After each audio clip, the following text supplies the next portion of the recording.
എല്ലാവർക്കും നമ്മുടെ പുതിയ വീഡിയോയിലേക്ക് സ്വാഗതം. ഇന്നത്തെ നമ്മുടെ റെസിപ്പി നല്ല സൂപ്പർ ടേസ്റ്റി ആയിട്ട് നമുക്ക് തയ്യാറാക്കിയിട്ട് എടുക്കാൻ പറ്റിയ ഒരു മുട്ടക്കറിയാണ്. നമുക്കിത് ചോറിൻ്റെ ഒപ്പം ചപ്പാത്തിയും അതുപോലെ തന്നെ നമ്മൾ രാവിലെ ഉണ്ടാക്കുന്ന എല്ലാ പലഹാരങ്ങളുടെയും കൂടെ കഴിക്കാൻ പറ്റിയ നല്ല അടിപൊളി ടേസ്റ്റി ആയിട്ടുള്ള ഒരു മുട്ടക്കറിയാണ്.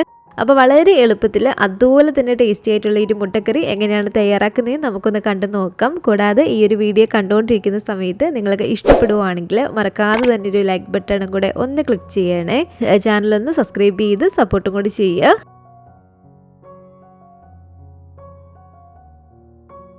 അപ്പോൾ ആദ്യം തന്നെ നമുക്ക് ഇതുപോലെ ഈ ഒരു പാത്രത്തിലേക്ക് ഒരു 2-2.5 ടേബിൾ സ്പൂൺ അളവിൽ വെളിച്ചെണ്ണ ചേർത്ത് കൊടുക്കാം. ഈ ഒരു കറിയൊക്കെ നമ്മൾ വെളിച്ചെണ്ണയിൽ ചെയ്യുകയാണെങ്കിൽ കുറച്ചും കൂടി ടേസ്റ്റ് ആയിരിക്കും കേട്ടോ.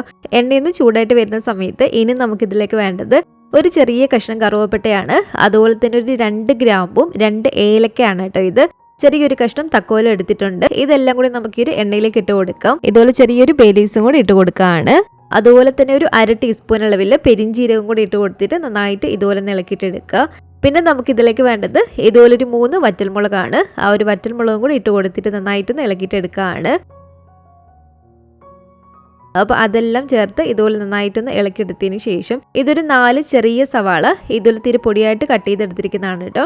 ഇനി നമ്മൾ അത്യാവശ്യം വലിയ സവാളയാക്കാൻ എടുക്കുന്നതെങ്കിൽ ഒരു 2 എണ്ണം മതി. വലുതാണെങ്കിൽ 2 എണ്ണം, ചെറുതാണെങ്കിൽ ഒരു 4 എണ്ണം വരെ നമുക്ക് ഇതിലേക്ക് ചേർത്ത് കൊടുക്കാം. സവാളയിലേക്ക് ആവശ്യത്തിനുള്ള ഉപ്പും കൂടി ഇട്ട് കൊടുത്തിട്ട് നന്നായിട്ടൊന്ന് ഇളക്കിയിട്ടെടുക്കുക. ഇനി ഇതിലേക്ക് ഞാൻ ഒരു തണ്ട് കറിവേപ്പിലയും കൂടി ഇട്ട് കൊടുക്കുകയാണ് കേട്ടോ. ഇനി നന്നായിട്ട് നമ്മൾ ഇതുപോലെ ഒന്ന് ഇളക്കിയെടുത്തിട്ട് സവാള നമുക്ക് നന്നായിട്ടൊന്ന് വഴറ്റിയെടുക്കണം. നമ്മൾ സവാളയൊക്കെ വഴറ്റിയെടുക്കുന്നതിനനുസരിച്ചിരിക്കും നമ്മുടെ ഒരു മുട്ടക്കറിയുടെയും ടേസ്റ്റ് നന്നായിട്ട് വരുന്നത്.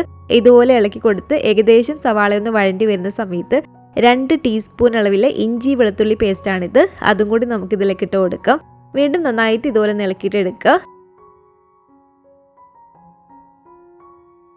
അപ്പോൾ ഇത് കണ്ടില്ല, സവാള ഇവിടെ നന്നായിട്ട് തന്നെ നമ്മളൊന്ന് വഴറ്റിയെടുത്തിട്ടുണ്ട്. ഈ ഒരു പരുവത്തിന് വേണ്ടിയിട്ട് നമ്മൾ സവാള വഴറ്റിയെടുക്കാൻ വേണ്ടിയിട്ട് ഇതിലേക്ക് ഒരു 1/4 ടീസ്പൂൺ അളവിൽ മഞ്ഞൾപ്പൊടി ചേർത്ത് കൊടുക്കാം. 2 ടീസ്പൂൺ അളവിൽ മല്ലിപ്പൊടി ഇട്ട് കൊടുക്കുകയാണ്. അതുപോലെ തന്നെ 2 ടീസ്പൂൺ അളവിൽ കാശ്മീരി മുളക് പൊടിയാണ് കേട്ടോ ചേർത്ത് കൊടുത്തിരിക്കുന്നത്. കാശ്മീരി മുളക് പൊടിയാണ് ചേർത്ത് കൊടുക്കുന്നതെങ്കിൽ അത്യാവശ്യം നമ്മുടെ ഒരു കറിക്ക് നല്ലൊരു കളറും കൂടി കിട്ടും. അതുപോലെ തന്നെ 1 ടീസ്പൂൺ അളവിൽ ഗരം മസാല ചേർത്ത് കൊടുക്കുകയാണ്. കൂടാതെ 1/2 ടീസ്പൂൺ അളവിൽ കുരുമുളക് പൊടിയും കൂടി ചേർത്ത് കൊടുത്തിട്ട് നന്നായിട്ട് നമ്മളിതൊന്ന് ഇളക്കിയിട്ടെടുക്കുക. ഇതുപോലെ ഇളക്കി പൊടികളുടെ ഒരു പച്ച ചുവ മാറി വരുന്ന സമയത്ത് ഇനി നമുക്കിതിലേക്ക് വേണ്ടത് ഈ ഒരു വലിപ്പമുള്ള 2 തക്കാളിയാണ്. നല്ല പഴുത്തിട്ടുള്ള തക്കാളി വേണം നമ്മൾ ഇതിലേക്ക് എടുക്കാൻ വേണ്ടിയിട്ട്.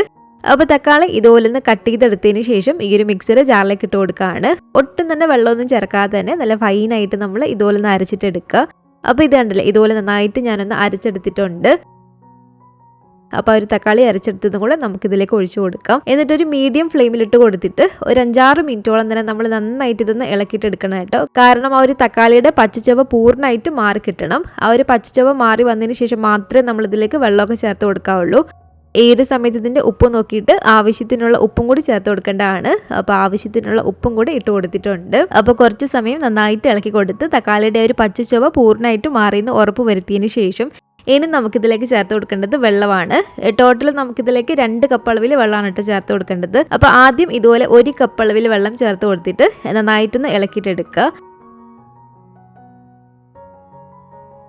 അപ്പോൾ അതൊന്ന് തിളച്ച് വരുന്ന സമയത്ത് ഇനി നമുക്കിതിലേക്ക് വേണ്ടത് ഇതുപോലെ ഒരു 10 കാഷ്നട്ട് ആണ് കേട്ടോ. ഒരു 10 എണ്ണം ഇതുപോലെ ഞാൻ ചെറിയ ചൂടുവെള്ളത്തിൽ ഒരു 10 മിനിറ്റോളം ഇട്ട് വെച്ചിരുന്നതാണ്. ആ ഒരു വെള്ളത്തോട് കൂടിയിട്ട് തന്നെ ഈ ഒരു കാഷ്നട്ട് ഈ ഒരു മിക്സിയുടെ ജാറിലേക്ക് ഇട്ട് കൊടുത്തിട്ട് നമുക്കൊന്ന് അരച്ചിട്ടെടുക്കാം. അപ്പോൾ ഒരു കാഷ്നട്ട് ഇതുപോലെ അരച്ചെടുത്തതും കൂടെ ഇതിലേക്ക് നമുക്ക് ഒഴിച്ചു കൊടുക്കാം. എന്നിട്ട് വീണ്ടും നന്നായിട്ടൊന്ന് ഇളക്കിയിട്ടെടുക്കുക.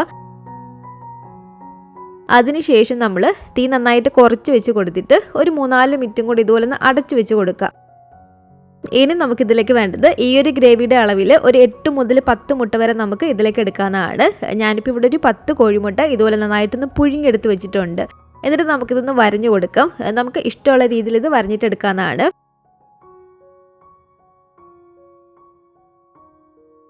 ഇങ്ങനെ നമുക്ക് ബാക്കിയുള്ള എല്ലാ മുട്ടയൊന്ന് വരഞ്ഞിട്ടെടുക്കാം. അപ്പോൾ ഇതൊരു 3-4 മിനിറ്റോളം ആയിട്ടുണ്ട് കേട്ടോ. ഇനി ഇത് വീണ്ടും ഒന്ന് ഇളക്കി കൊടുത്തിട്ട് ഇതിലേക്ക് ഇനി നമുക്ക് 1 കപ്പും കൂടി വെള്ളം ചേർത്ത് കൊടുക്കണം.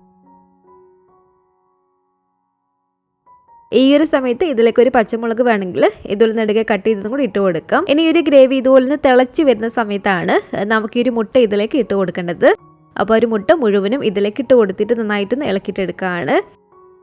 കുറച്ച് മല്ലിയിലയും കൂടി ഇതിലേക്ക് ഞാൻ ഇട്ട് കൊടുത്തിട്ടുണ്ട് കേട്ടോ. അതിനുശേഷം വീണ്ടും തീ ഒന്ന് കുറച്ച് വെച്ച് കൊടുത്തിട്ട് ഒരു 8-10 മിനിറ്റും കൂടി നമ്മൾ വെച്ച് കൊടുത്താൽ മാത്രം മതി കേട്ടോ. ആ ഒരു മുട്ടയും കൂടി ചേർത്തിട്ട് ആ ഒരു മുട്ടയിലും ആ ഒരു മസാലയൊക്കെ നന്നായിട്ട് പിടിക്കണം.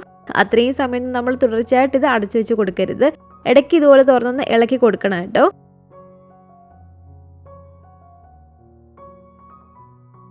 ഇടയ്ക്കിടയ്ക്ക് ഞാൻ ഇതുപോലെ ഒന്ന് ഇളക്കി എടുത്തിട്ടുണ്ട്. അപ്പോൾ ഇതുണ്ടല്ലേ, ഏകദേശം ഒരു 8-10 മിനിറ്റിന് ശേഷം ഇതുപോലെ നമ്മൾ തുറന്ന് നോക്കുമ്പോഴത്തേക്കും ആ ഒരു ഗ്രേവിയൊക്കെ കറക്റ്റ് ആയിട്ടുണ്ടായിരിക്കും. മുട്ടയിലും ആ ഒരു മസാലയൊക്കെ പിടിച്ചിട്ട് നല്ല ടേസ്റ്റ് ആയിട്ടുണ്ടായിരിക്കും കേട്ടോ. ഇതിലേക്ക് നമുക്ക് ലാസ്റ്റ് ഇതുപോലെ കുറച്ച് മല്ലിയിലയും കൂടി ഇട്ട് കൊടുത്തിട്ടൊന്ന് ഇളക്കിയിട്ട് എടുക്കാം.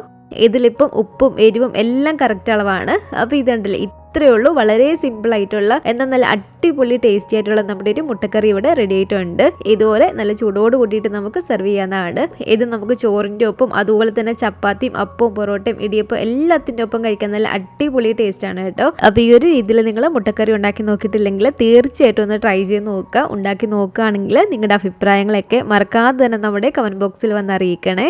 കൂടാതെ ഈ ഒരു വീഡിയോ നിങ്ങൾക്ക് ഇഷ്ടപ്പെട്ടെങ്കിൽ മറക്കാതെ തന്നെ ഒരു ലൈക്ക് ബട്ടണും കൂടെ ഒന്ന് ക്ലിക്ക് ചെയ്യുക. നിങ്ങളുടെ ഫാമിലിയും ഫ്രണ്ട്സും ഒക്കെ ആയിട്ട് നമ്മുടെ ഈ ഒരു വീഡിയോ ഒന്ന് ഷെയർ ചെയ്ത് കൊടുക്കുക. പുതിയതായിട്ട് ഈ ഒരു ചാനൽ ആരെങ്കിലും കാണുന്നുണ്ടെങ്കിലും ഇതുവരെയായിട്ടും ഈ ഒരു ചാനൽ സബ്സ്ക്രൈബ് ചെയ്തിട്ടില്ലെങ്കിലും താഴെ കാണുന്ന ആ ഒരു റെഡ് സബ്സ്ക്രൈബ് ബട്ടണും കൂടി ഒന്ന് പ്രസ് ചെയ്ത് സപ്പോർട്ട് ചെയ്യണേ. കൂട്ടത്തിൽ കാണുന്ന ബെല്ലൈക്കണും കൂടെ ഒന്ന് ക്ലിക്ക് ചെയ്ത് അതിൽ ഓൾ എന്ന ഒരു ഓപ്ഷൻ തന്നെ കൊടുക്കുകയാണെങ്കിൽ ഞാൻ പുതിയ റെസിപ്പികളൊക്കെ ഇടുന്ന സമയത്ത് നിങ്ങൾക്ക് അപ്പം തന്നെ നോട്ടിഫിക്കേഷൻ കിട്ടുന്നതായിരിക്കും.